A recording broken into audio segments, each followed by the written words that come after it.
look what I've just seen in the store doing my New World groceries this afternoon. Stickers are coming back.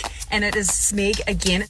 Oh my God, look at these little ones with the lids. They're so cute. And this big like casserole dish. And also these ones. Oh, I don't even cook. Are you going to be collecting? Smeg is back at New World Supermarket, in case you've been in a cave and haven't noticed. What to choose? Yep, perfect for chocolate lava cakes. And down the road at Woolworths. For every $30 spent, you'll receive a free Disney disc and matching card. There are 40 to collect, and they include your favourite characters, lands, attractions and entertainment from Disneyland Resort in California. One using the pester power of kids to dictate your supermarket of choice. The other aiming for consumers with an eye on high-end collectibles. Meanwhile, on Reddit, users are divided between wanting New World's knife promotion back and just wanting lower grocery prices instead. But is the thought of some cast-iron kitchenware enough to change a shopper's behaviour? Because I suppose that's what they want, to pull in people who might otherwise go to Woolworths. And people tend to say to me that it probably doesn't, that we're such creatures of habit when it comes to supermarket shopping, that this is more likely to be rewarding loyalty with people who are already shopping there.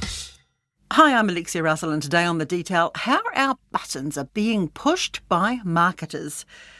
There are the clever collectible campaigns to get us spending at the supermarket, and also later in the podcast we'll look at a new study on health campaigns that suggest consumers are sick of having the fear factor used against them to get them to change their behaviour. Mom, why am I fat?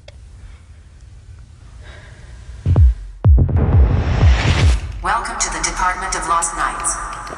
You are now losing this memory. Really? Smoked, damaged lungs and graphic drink driving ads are scare tactics that have long been used by marketers to encourage us to make better choices. You are now losing this memory. But one researcher says it's time to rethink that. Dr. Saira Razakhan says when it comes to promoting healthier choices, it might be better to focus on gratitude rather than fear. Dr. Khan is a marketing lecturer and consumer behaviour expert at Auckland University, and she's in with her colleague Dr. Prega Putra, who focuses on how marketing shapes human behaviour. Dr. Putra's behaviour is definitely being shaped by Woolworths via his 7-year-old son. He's brought along the latest in-store promotion. I have it on me. Oh, let me have a look. There you go. Okay, right. They are sort of metal. They look like tiny, tiny, tiny metal plates with Mickey Mouse on the back. Yeah. Or various other characters. Yeah. Each disc and card stores perfectly in the collector's album, available to purchase separately. The collector's album comes with a bonus board game. All right, then. So let's start looking at who the supermarket loyalty campaigns are really aiming at. Because once we know that, the rest makes a lot more sense. So New World tend to attract shoppers who are a bit more established, right? So people who value quality, maybe care about cooking at home, and want nice thing in their kitchens. So they're a bit richer too, because the prices are a bit more, right? Yep. So probably they're often happy to spend a little more because they are richer, right? Well, not just because of the price, but because of it feels like it's a better experience. So how do I know that? So, well, just look at their stores, right? The stores feels more premium. You see imported cheeses, right? Sourdough bread in paper bags. Wow, that's cool. So a small batch of sauces and cooking display style to feel almost like a lifestyle magazines. So even though you still buy eggs and milks, the environment signals something more. This is where a thoughtful and a capable home cook shop. Although Woolworths has got a really lovely kind of well, I don't know if it's a bakery, they don't make their own things there, but yeah, like you say, they will give you a loaf of sourdough bread in a paper bag as well. Yeah. Just maybe not cooked on the premises. Yes, you're right. So New World offering is Mac kitchenware, right? So it's cast iron cookware, oven dishes, utensil pots. So they're beautiful, high quality, and that feel premiums. And they've done this with Smeg before, right? Because I've got all the knives. Yeah, that's one of my points as well, though. They are not doing it only one-off, but this is a series of, promo or loyalty program. So they build up over time, and then they build their brand on it as well. So they have the transfer values from these kind of cookwares as well. It also strengthening the position in the premium segments as well. So let's talk about Woolworth a little bit. So Woolworth I guess it's more on family and parents with kids in tow, right? Right. So how do so I know kids that? nag the parents for the discs. Correct. I believe you have such a nag in your family. So every parent have this one. So I guess the reason why I said that, let's see about Woolworth. They have a free fruits at the entrance. That is my 7-year-old boy. That is the first thing he grabbed when we enter the Woolworths. So I guess Woolworth know their target market well as well.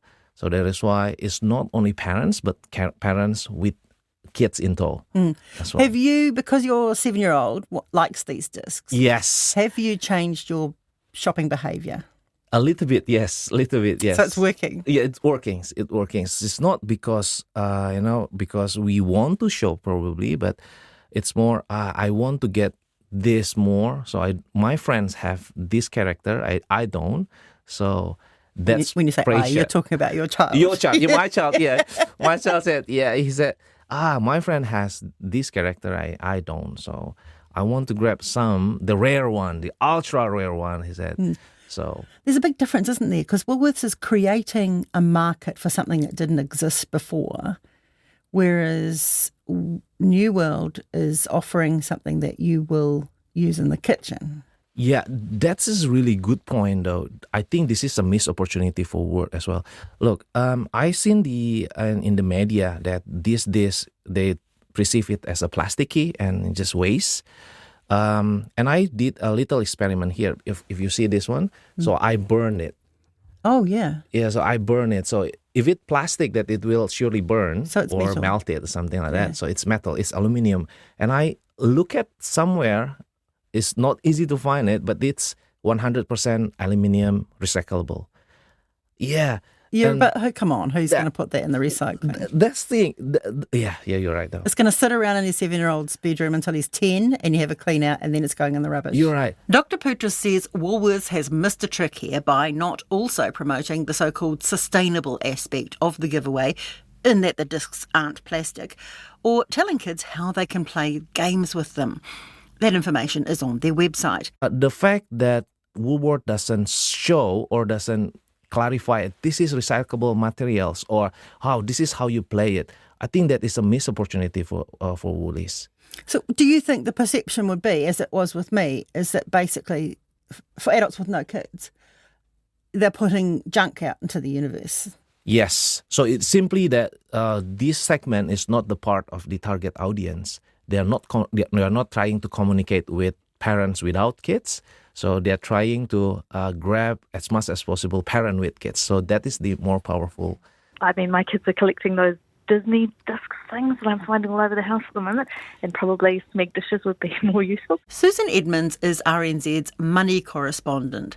She says the Smeg promotion is about more than just getting shoppers through New World's doors. Some of it's about Smeg doing some brand building.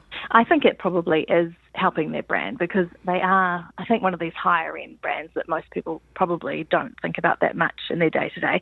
And so this will help their brand recognition, that people start to get more familiar with it and maybe feel more comfortable if they're shopping and then they maybe want a fridge and they see a Smeg fridge. This probably all helps with that, to bring it down to be a brand that people are really familiar with and might go for if they were shopping for other things that might give Smeg a bigger profit margin perhaps. I actually had a look around and I couldn't find those exact products for sale in any kind of directly comparable retail thing. So I found similar Smeg stuff, and it was really expensive, but not that stuff. So I feel like this is probably a promotional play for Smeg to try and broaden its audience, I suppose, and its potential market, and build up its brand name. And it's got the power of New World behind it. Everyone loves these New World promotions. And so it's a win for them from a marketing perspective, and it's a win for New World because you get these quite high-end products at a relatively cheap price. And then I guess it's a win for consumers who get to stock up on, utensil holders and baking dishes and all sorts. Yeah. What's the end game for New World? Because this must cost a chunk of their marketing budget, and they do these quality I'd say giveaways, but they're not quite giveaways, on a regular basis. And people go wild for them. Yeah, they do. And I've talked to people about this before, about whether it's enough to change a shopper's behaviour, because I suppose that's what they want, to pull in people who might otherwise go to Woolworths. And people tend to say to me that it probably doesn't, that we're such creatures of habit when it comes to supermarket shopping, that this is more likely to be rewarding loyalty with people who are already shopping there. And there wouldn't be that many people who are going, oh, Woolworths or New World, and I'll be swayed to New World by the Smeg giveaway. But in some cases, I suppose, that would happen. If sometimes you have one on one side of the road and one on the other, and if you're equally confident about both, then maybe you might say, I'll go and get my dish. But yeah, it's just that kind of trying to change customer behaviour, which I think is really hard in that supermarket space there. Is kids' pester power worth a lot? I think it probably is. I mean, as more of us shop online, I guess that's less of a factor because kids don't get any say in where you put your online shopping order in. But yeah, I suppose if you've got your kids nagging you to go to a particular shop, then that probably would sway you again. I don't know, but still that thing about people are so committed usually to their supermarket that they're comfortable with and they know where everything is.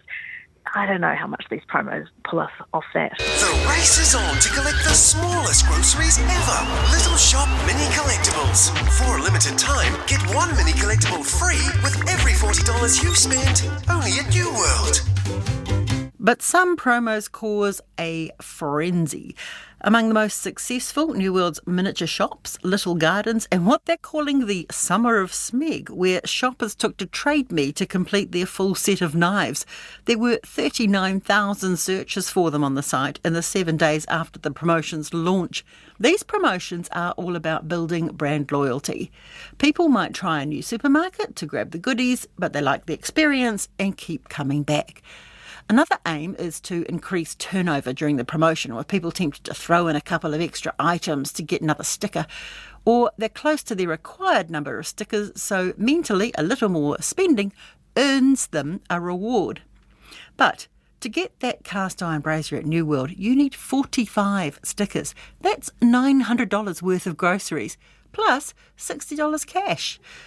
And as the cost of living crisis hits, there's a suspicion that people are less enthusiastic about collectibles. It feels to me like these promos, people are getting less excited about them as they go along. I don't know if that's just my perception, but when we started off with the Smeg knives and the Little Garden and stuff, it seemed like everyone was talking about it and swapping things, and there was lots of chat about it online, and I'm not seeing that as much now, but I don't know, maybe it's just the circles I'm in. Our third big supermarket player, Pack and Save, never offers any giveaways. It doesn't offer emotional enticements or experiences, just lower prices. It's all about positioning. At Pack and Save, we keep prices low by stripping away all the frilly things. Because the less we spend on our stores, the more you save in our stores. Ooh. It's also about pushing our emotional buttons to loosen our wallets. And an underused but powerful motivator here is gratitude. Think, thanks for shopping local. Or, by shopping here, you're supporting our community. Dr. Sarah Razakhan has been researching this, largely in the context of public health campaigns. So a happy little character like a smiling lung instead of a smoke-damaged one, or a drink-driving ad that focuses more on being grateful for time with your family rather than the potential loss. So you've been looking at how we get public health messages out, and that's a different form of button pushing. Yes. So we've seen a lot of these health campaigns in the past use fear. If you eat too much sugar, you're going to get diabetes and then you're going to die. Yes. And tell me about your latest research on that. So this is not to say that fear appeals have never been effective. They are effective. But in some contexts, gratitude appeals are a lot more effective. So when people are feeling grateful and they see health ads or health messages that have a human element in it, they are a lot more effective as compared to fear appeals. Okay, can you explain gratitude in this context? Because I think it's a hard concept to grasp in terms of marketing.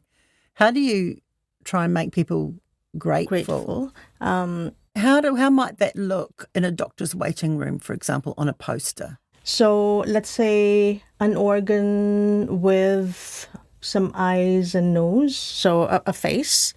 with all the instructions as to, this is what a heart does, and let's take care of our hearts, etc., etc., and count your blessings. Or as opposed to someone looking miserable and yes, clutching their chest or something. Yes, right. And telling them to be scared, but instead you can say, should we not be thankful about all our blessings in life? So it's about counting blessings. It's about looking at the positives in life, and when we see the positives in life, that's when we feel grateful. So do you think that we have been bombarded by so many negative messages and instructions that whole thing is wearing off psychologically? Yes, I feel. And we are bombarded and surrounded with so many negatives in the world. We go through, there's a lot of depression happening, especially amongst the youth. There's loneliness. We had the pandemic and wars and whatnot going on in the world. I think we've had enough of these negative experiences. Now, if we want to change behavior towards the good, that too, health messages, that should not only push the message, but should also push it positively. Why not do it with the positive emotion, especially that of gratitude, instead of fear? Sometimes creates this psychological reactance. So instead of really engaging with it and being open to the message, people will, just push it away because they don't want to open to it. When we are scared, we tend to close ourselves down. So we become very self-protective. The focus is all on ourselves. And any message that's coming, especially from a human like agent, we see it as negative, as another threat. So we would like to push that away. So this extends to doctors. Yes. Instead of saying, if you don't stop this behaviour, this is the consequence. Yes, positive How would they rephrase that to still say to the patient, you have to stop the self-destructive behaviour? How do you say that in a way that reflects gratitude? That's true. I mean, why not ask the patients to focus on the beautiful people they have around them, that they have, beautiful kids, a beautiful, spouse, mother and a father, a beautiful family they're surrounded with, and to focus on those blessings. So in other words, do you want to be around to enjoy that, or do you want to keep drinking? Exactly. Why not be thankful for all of these blessings? So just simply count your blessings. The fact that we are living in this beautiful country with, fresh, clean air is such a blessing. There's so much to be thankful for. And when we see things in that light, we feel grateful. Do you think that will take quite a lot of change for doctors and health professionals to get that message through? Because for years and years, the practice nurse or the doctor or the health professional or whoever, the public health agent, fear has been the mechanism, hasn't it? It's been the way that they get their messages through. Yes. I think it's just a change of mindset, maybe number one, awareness, and then a change of mindset. The focus should be more on the patients, right? So in our case, it's the consumers. So on the patients, how do they see things? How would they like to see it? What would make them more open to it, to the message? That should be the end goal. It's not for us to just say what we want to say to them and not care whether it will be taken positively or negatively. The goal should be whether this will make a change, a positive change in these people. What made you do this kind of research? Did you have a feeling yourself that the fear messages weren't getting through anymore? So I've always been fascinated by positive emotions, especially gratitude. I'm a Muslim. And I read the Quran almost on a daily basis after my prayers, my morning prayers. And gratitude is that one emotion that is mentioned so much in the Quran. So that really triggered the thoughts. Well, health messaging, we are, facing epidemic like obesity. It's not getting any better. We've always frightened people with all these this is what will happen if you do this, and you're drunk driving and whatnot. I mean, if it had worked, then we'd have lesser obesity, right? I don't see it getting any better. I think it's just getting worse. So what happens to your research now? How is that applied, or is it just sort of available for people to draw on? Yes, it is available for people to draw on, for people to, really listen. And I hope they do pay attention to such research and make those changes in practice. And that's what we do the research for.